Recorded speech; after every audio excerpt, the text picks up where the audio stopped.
Niccolo Machiavelli का the Prince, ये नाम सुनते ही राजनीति की दुनिया में एक अलग ही सनसनी फैल जाती है। 500 साल पुराना ये ग्रंथ आज भी उतना ही प्रासंगिक है जितना तब था। आइए जानते हैं कि आखिर क्यों ये किताब आज भी हर नेता, हर राजनीतिज्ञ की मेज पर रखी मिलती है। सन 1613 में जब इटली छोटे छोटे राज्यों में बटा हुआ था और विदेशी आक्रमणकारी लगातार हमले कर रहे थे, तब फ्लोरेंस के एक राजनीतिक विचारक ने एक ऐसी किताब लिखी जो इतिहास बदल देने वाली थी। उस समय का माहौल कुछ ऐसा था कि पोप जूलियस द्वितीय ने फ्रेंच फोर्सेस को हराकर फ्लोरेंस को भी झुका दिया था। मैकियावेली, जो पहले फ्लोरेंस की रिपब्लिकन गवर्नमेंट में काम करते थे, अचानक खुद को बेरोजगार पाया, बल्कि उन पर कॉन्स्पिरेसी का आरोप लगाकर टॉर्चर तक किया गया था। इसी कड़वे अनुभव के बाद मैकियावेली ने यह पुस्तक लॉरेंजो डी मेडिची को समर्पित की थी, जो उस समय फ्लोरेंस के नए शासक थे। ये लॉरेंजो वही था जो लॉरेंजो द मैग्निफिसेंट का ग्रैंडसन था। मैकियावेली का मकसद साफ था, एक नए प्रिंस को सिखाना कि सत्ता कैसे हासिल करें और उसे कैसे बनाए रखें। लेकिन इसके पीछे एक पर्सनल एजेंडा भी था। वे अपनी नौकरी वापस चाहते थे।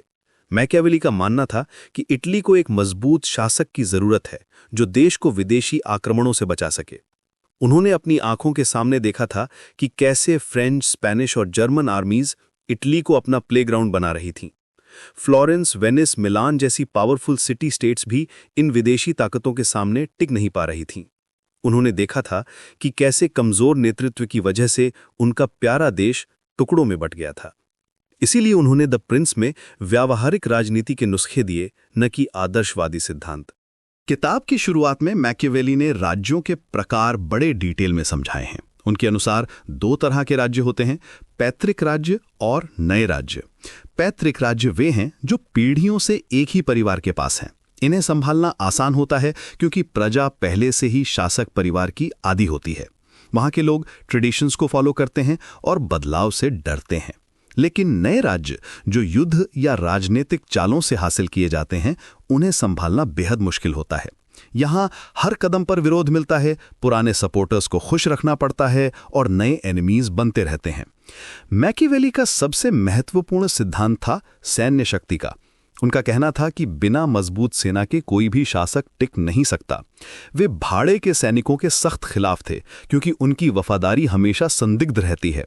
उन्होंने अपने समय के मर्सिनरी कमांडर्स को देखा था जो पैसे के लिए आज इस तरफ तो कल उस तरफ लड़ते थे। उनका मानना था कि राजा की अपनी सेना होनी चाहिए जो सिर्फ उसके लिए लड़े। ये सोल्जर्स को प्रॉपर ट्रेनिंग देकर, उनके साथ अच्छा व्यवहार करके और उनकी जरूरतों का ख्याल रखकर ही पॉसिबल है। यहां आती है मैकियावेली की सबसे विवादास्पद बात, राजनीति और नैतिकता का अलग होना। उन्होंने कहा कि एक शासक को कभी कभी ऐसे काम करने पड़ते हैं जो नैतिक रूप से गलत लग सकते हैं लेकिन राज्य की भलाई के लिए जरूरी होते हैं। ये कॉन्सेप्ट आज भी पॉलिटिकल रियलिज्म का आधार है। मतलब ये कि अगर झूठ बोलकर या धोखा देकर देश को बचाया जा सकता है तो वो जस्टिफाइड है। ये बात उस समय के क्रिश्चियन मोरालिटी के बिल्कुल उल्टी थी। फिर आता है वो प्रसिद्ध सवाल, प्रेम बेहतर या डर? मैकियावेली का जवाब था कि डर बेहतर है लेकिन नफरत से बचना चाहिए।